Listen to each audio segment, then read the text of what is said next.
Next question is, did I contemplate suicide in prison? Yes, and I put myself in prison. I deserve to be there for dealing ecstasy.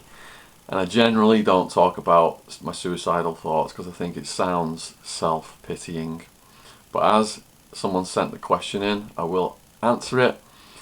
In my second year in remand, I was classified over to a maximum security jail. Didn't know anyone in there. Was living with the cockroaches crawling all over me at night, trying to get in my ears. It was so hot out in the desert. I had these bleeding skin infections and bed sores all over my body. I had a pink eye infection. Pus was coming out my eye. They stopped my girlfriend from visiting me. She was my lifeline. They said I was facing up to a 200-year maximum sentence. And I was thinking, do I want to spend the rest of my life in an environment like this? No, I'm just gonna end it. I'm just gonna slash my wrist after a guard does a security walk and bleed out.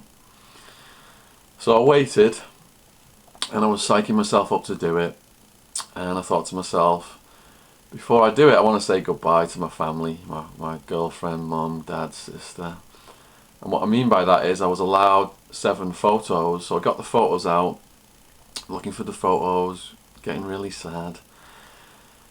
And I started thinking my mum's going to get a call saying her son slashed his wrist in an Arizona jail cell. I started to cry and get even more sad, and I thought, I just couldn't bear the thought of putting my family through that, and that's what stopped me from doing it.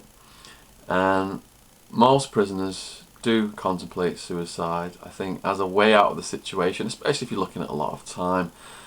It's an option that you actually have control over.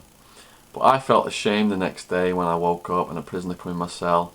He had stomach cancer, hepatitis, steel rod in his leg, screws were loose, he was in agony. Whenever he went to the toilet, he was in agony. And he was going to die in there from this cancer, and I thought to myself, I was feeling sorry for myself last night, and there's always somebody worse off. And hearing the prisoners' sad stories just opened my heart and made me want to start helping the guys in there, because most of them were non-violent drug offenders. It's not all paedophiles and serial killers like the media leads the public to believe. Thanks for watching this video. If you've got any more questions, please put them in the comments box.